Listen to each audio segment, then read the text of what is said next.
All right. Hello, hello, hello. We are here to talk about Call of the Mystical Mountain. My name is Dr. Neesa. I am the founder of Creative Feminine Rising and a visionary behind this book called The Mystical Mountain. I was asked by the mountain, Mount Shasta herself, to bring some authors together to share their stories, and the purpose behind that is really to just build awareness so that we as divine humans can begin to really embrace and embody our divine wisdom. So today, we'll be talking with Tamara Herskovic, one of the collection of authors who stepped forward saying, like, yes, I want to tell my story. So Tamara is on a mission of service to the highest good, soul evolution, and to the raising of the collective consciousness. She is a healer and mentor who believes that illness and feelings of being stuck, anxious, or depressed are invitations to go deeper and step into one's power. She believes that the body is a tool to receive guidance from energies of the highest frequencies, and she creates safety around her by radiating nurturing energy.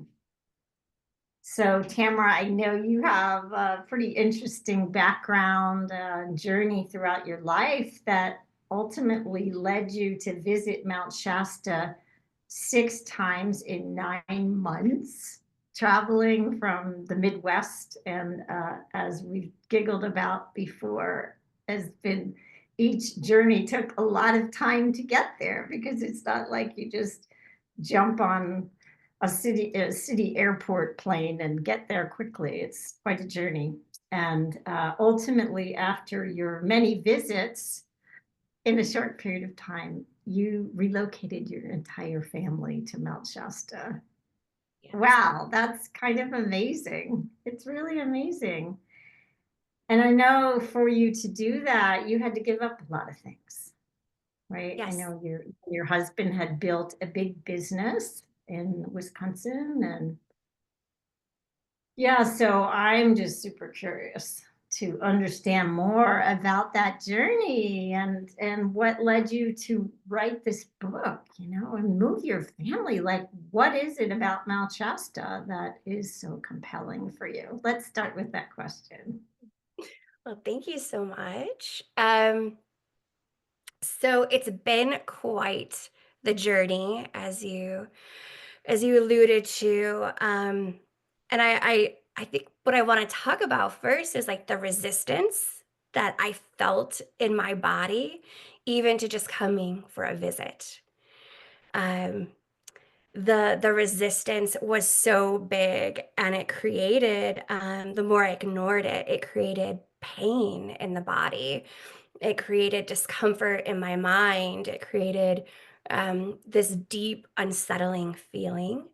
um, and luckily, I've been on my healing journey for so long that I had stopped taking any sort of anti-anxiety medicine, to sort of push those feelings down. And so I was really, truly left with myself. And I could hear the call really loudly in my body, in my mind, in my heart. Um, and so I finally said, I'll go for the first time. And I grumbled all the way through the planning of it. It's like, how can they have me on 3 different planes, and a car ride here to Minneapolis and a car ride here into town, and I was so grumpy about it. And the very first trip, though, I took with my son, who was 9 at the time. And I remember that drive from Sacramento up into Mount Shasta, and the first time I saw her in person, all my worries just dropped. All my defenses fell away. There was this heart melting. There was this homecoming that I had never felt before. I'd visited and I've lived in other places in the world, and there's things that we love about it, but there's something about when you come home that there's an undoing. So another layer of myself essentially was revealed to myself. And so that's what has happened every trip I came back. It's like, oh, here's another layer. Oh, here's another layer. And it's humbling. It's humbling as an adult woman to continue to meet layers of yourself and to have those layers exposed and not know if you're meant to protect it, or if you're meant to shine it, or if you're meant just to observe. And so it's really been a relatively intense practice of arriving to myself, arriving to my gifts, arriving to safety within myself so that I could shine out. And so every trip I came, I brought another family member. I brought my son. Then I came by myself with some friends. Then I came with my husband. Then I came with my daughter. Then we tried it all together. And it was just this really gentle way of entering into a really big energy as slowly. And I'm so grateful that the mountain allowed me to do that. Like it was like initiation after initiation. And I think you and I have spoken about the many initiations that are here for us. And there is a honeymoon phase, and then there are more intense um, initiations of deep love, of deep commitment, of really surrendering to what is. And and so my family is here, and we're acclimating, and it's beautiful. So, in your story, in the book, by the way, Call of the Mystical Mountain, available on Amazon, all these beautiful personal stories, such as yours, about a calling from a mystical mountain. Like it's not not an everyday story for sure, right? That people have those experiences, and maybe it's more common than we realize. But it was certainly new to me. And you spoke in the book about hearing, I think it was 2019, that some psychic said, "Oh, you're supposed to move to Mount Shasta," and you're like, "What's Mount Shasta?" Like, go away, right? So she didn't know what Mount Shasta was too. She was telling me what her spirit guides were telling her. And I was like, yeah, that's really cute. We're not doing that. And I have this really lovely way of completely forgetting. Like I forget, because if it's not for me, I choose it. And if it's not for me, let's put it to the side. Let's be in the moment. And I forgot about it completely. And I was coming back from a trip, and I was coming back to the Midwest, and I kept hearing Mount Shasta, Mount Shasta, Mount Shasta. The wheels of the plane haven't even landed in the Midwest yet, and I'm already being called on another trip. And so I just, I pushed it again to the side. It's like I don't want this. I'm not ready. All the human things that we give reasons for, right? Money, time, convenience, real world things, but we sort of put them as excuses so that we don't, so I don't have to maybe dig any deeper. And that lasted for quite a while. Quite a while. And I was even afraid to say anything to my husband. I'm hearing a voice in my head that's telling me to go to Mount Shasta. I was like, okay, these are things that might get me committed, and when we have these wounds in our lineage of women who are receiving messages,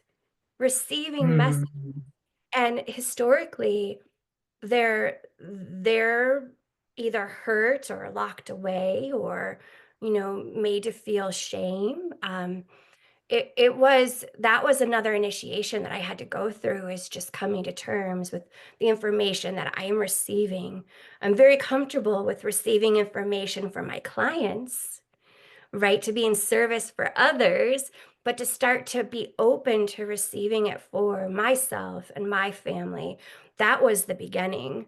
Um, so that I had never heard of a calling either. Um, and if I had, I didn't take it seriously. But my hope is that there's many of us that are hearing these calls that are pulling us towards, this new beginning, this new earth that we speak of. So it's exciting. And you heard So the what call. happened? Oh yeah, I definitely. Mine was like a bullhorn in my ear, very clear. Very clear, right? But I was Oh, already on at a point in my personal journey where I was used to following these things. I'd had several callings over the years, and I'd become acquainted with the particular voice and tone of that. And when it comes through, then I know that I really don't have a choice. And what I will point out in your story is that when you did not heed the call, your body began to speak to you. Do you want to share a little bit about that? absolutely. So part of working with these beautiful feminine bodies is that we receive so much information through the body. And when I started to receive pain in the body, at first I thought I was being punished or there was something wrong and I needed to dive in and figure it out. Get my brain involved and let's figure this out. And so everything from silent acid reflux, I had some heart things going on, which turned out just to be not just, but it was anxiety. It was nothing else. But heart palpitations, anxiety, panic attacks. I would wake up in the middle of the night and I would feel all the emotions and thoughts that I wasn't allowing myself to process during the day. And I couldn't sit still. I could feel simultaneously as things were turning up, I could also feel things that were happening around me. So I could feel what was happening to the neighbor. I could feel like all the boundaries were getting really watery, very fluid, because I wasn't standing in my power. I wasn't saying, I'm receiving this message. This message is a gift, it's directions. I got to answer the call and rise up and answer the call. I became a victim to the call. So all the clairsentience that used to serve me and my clients with these beautiful boundaries, you know, it it it was being I was turning it against myself because I was in denial of what I was receiving. Um, I was getting pins and needles in my arms and my legs. it for me, and I stated in the book, like if you've ever done archery and you're holding that arrow and you're holding it, it's exhausting, right?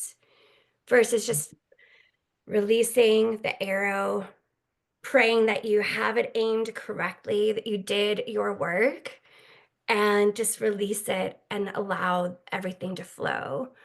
And once I did that, things in my body started to calm down a lot. Wow. Once you did that, meaning I'm going to go to Mount Shasta. Yeah. Correct. Once Okay. I Wow. said I'm going to Mount Shasta, I surrendered to the call. It was it was like everything in my body just sort of surrendered. I could move a little bit better. I could Mm. I could set the boundaries easier and I could be gentler with myself. Hmm. That's beautiful. That's such a teaching for people, right? In general, like, wow, we all have higher guidance. And when we don't listen to it, there will be a reaction that we're not going to like. Because we're going There's a against risk. ourselves. The guidance is leading us towards our truth, right? And so anything that isn't our truth is going to create this reverberation that, for us folks that are sensitive to energy, um, we feel it, and we're good at being uncomfortable as well. So I think sometimes the volume on the discomfort needs to be like dialed up just a little bit for us to realize if there's something we're resisting, or there's information that's wanting to come through that we're just afraid to receive. There's a lot of fear in this, in being human. There's a lot of fear. Um, and so how we receive our messages and how we soften and feel safe enough to receive, I think is super important right now. Yeah, that's beautiful. So let's see if we can put this in the context of, and even you named a chapter or a segment of your chapter, call of the new earth. So what does that mean? And Right. for people, I believe that a lot of people are utilizing that phrase, new earth, new earth, new earth. And it's something that I actually talk about quite a bit because it's really relevant to my own sense of purpose. And what I still don't fully understand, and I don't know that any of us do, is like, what does that mean? Like, what is the new earth? So I just want to give you an opportunity to speak to that in relationship to your journey and Mount Shasta. Yeah. So the way I see the new earth is, we could talk about quantum physics and all the different realities that are occurring at the same time. We could talk about how my reality is a little bit different than my neighbor's reality, or my family's reality. I feel that when I speak about the new earth, it's an opportunity to hone into what it is that we're desiring to call into this world, and to have enough conviction, enough co-creation with God, source, universal power, whichever the language fits, that we know we are having these profound experiences that we are creating. And so when we step into this new earth, for me, I'm stepping out of a victim mentality, and I'm stepping into more co creation with God, more co creation with Source. That is, I pray that empowers others to do the same for themselves. And we all have these levels of challenges in this world. My challenges are not comparable to others, and so I think we are all needed to lift each other up into this idea that we can create, we can move into this new world that has more peace, more love, more prosperity. And that's not to say that we aren't needed to go through these very humbling human experiences as well. I feel like that is part of it.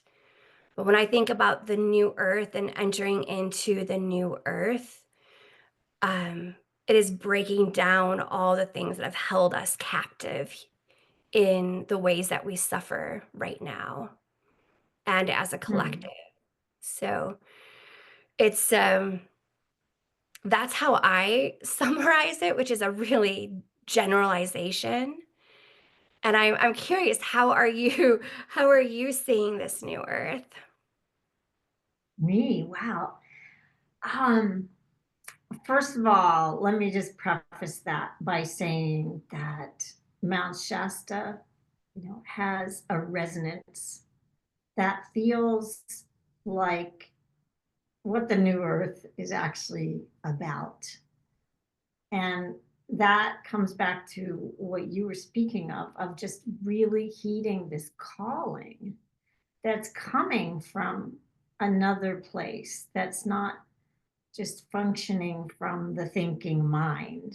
right? You get these messages through your body and you know the difference, right? Sometimes there's a little confusion, right? In discerning and sorting all of that out, but coming into just recognition, like, okay, there is a source, which may be your higher self, which may be coming through guides, which may be, God, whatever kind of reference that you want to use here. But we know that it is a higher frequency. It's beyond fear, it's an operational way of being that allows us to be our best selves, right? I agree. So, what that reality ultimately will look like, I'm, I'm excited. Like, I feel a resonance around it. I don't know that I fully have the words for it. Most people will say, well, it's 5D, or, it's all about the heart, or maybe we're not going to have, such physical bodies and so on. But I don't quite see it that way. I feel like we are evolving so that we can become in relationship to our multidimensionality as human beings. So we recognize and we commune with the earth, and this 3D thing, it's awesome, right? We have that, but then we understand, as energy workers, we understand that there are all these other energetic layers to us, right? And in practicing awareness around that, we get to open to, what we call fourth dimension, fifth dimension, sixth dimension, seventh dimension, eighth, ninth, like, and beyond, so that we can recognize ourselves as whole and complete. And it is my vision that as we do that, our original DNA templates will be activated beyond the two strands. Like, we will have an understanding of ourselves as these really truly infinite beings and can connect on that level. What does that look like? I think it looks like love and I think it looks like equity. love. Right. And that is the first time and every time I look at Mount Shasta, I feel that unconditional love. And within unconditional love, there's hope that Mhm. we could show up as we are, that there's space for us to maybe make mistakes, but to grow and to have more of ourselves, revealed. And when that's revealed, discovered, oh, that's lovable too. That deserves love. And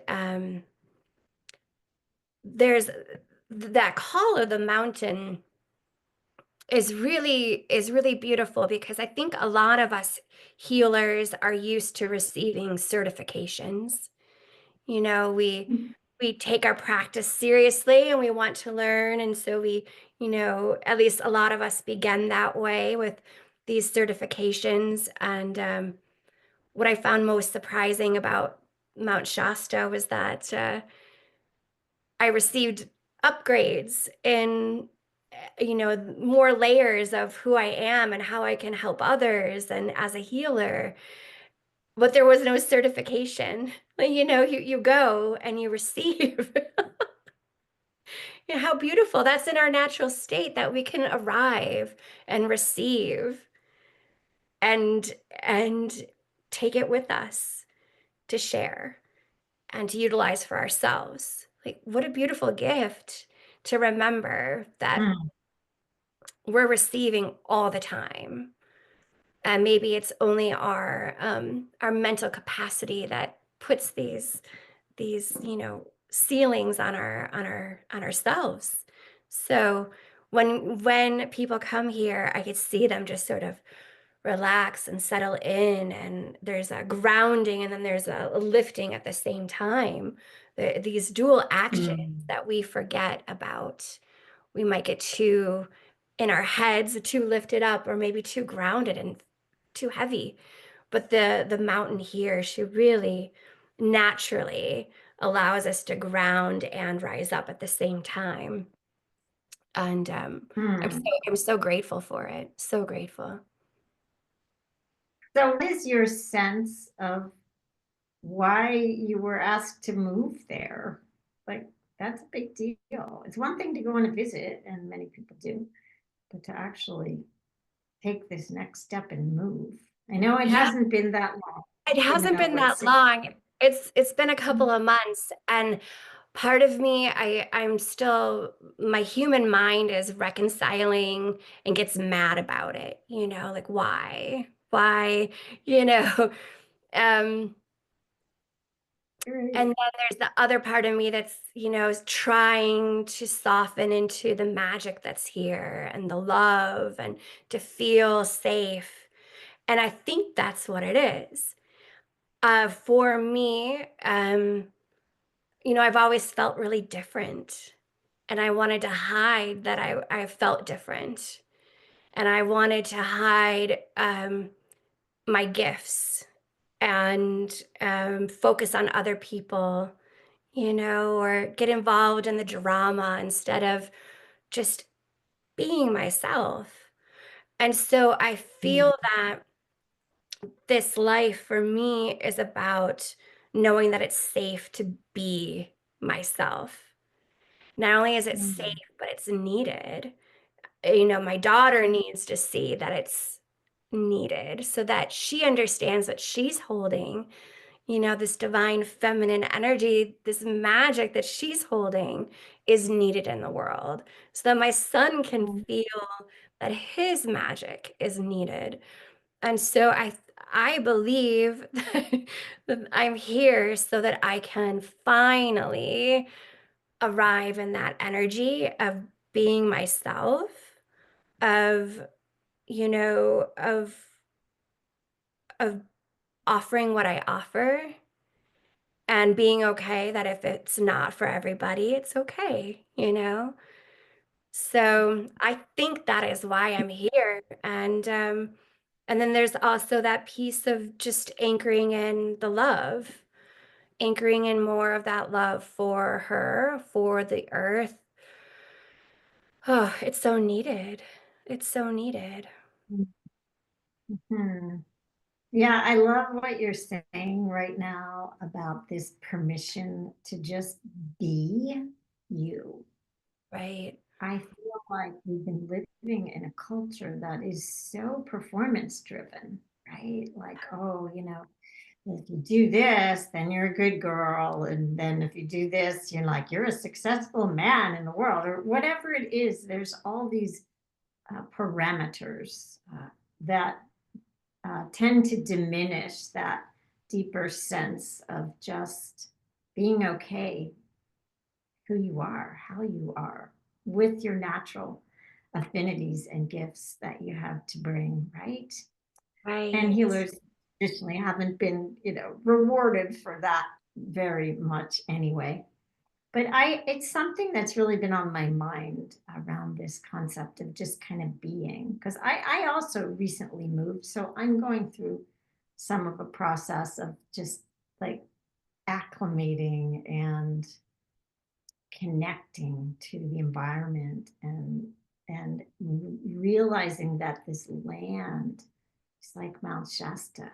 This land here in the Appalachian Mountains is just full of information for us to restore ourselves.